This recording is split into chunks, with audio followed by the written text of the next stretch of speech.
Well, sa INC, no, lalo-lalo na yung ating mga kapatid sa INC.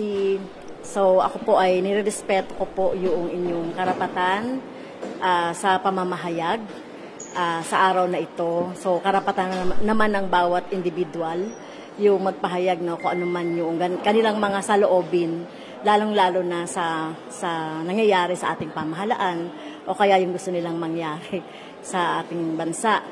So, sana lang ay hindi ito yung katulad na sinasabi ko, no, na baka pagtatakip lang ito doon sa impeachment, no, kay Sara Duterte. Sana naman hindi pagtakpan nitong rally na ito yung impeachment na kung saan hinihingi ng bayan ang hustisya at ang katambal ng hustisya ay yung accountability ng sinumang opisyal, kahit na si Sara Duterte, accountability sa maling paggamit noong pondo ng bayan. No, kasi nung una kasi parang sinusuportahan nito yung pahayag ni President Marcos tungkol doon sa kanyang disgusto sa impeachment. So,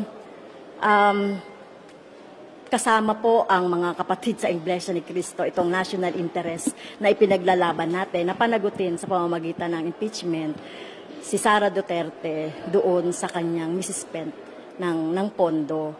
Magsama-sama tayo dito dahil apektado tayo dito nararamdaman na natin yung kahirapan na magsilbi sanang itong leksyon sa mga government officials, lalo na yung mga matataas na opisyal, ng tamang paggamit ng pondo ng mamamayan. So, doon po tayo magsama-sama at nirerespeto ko po yung inyong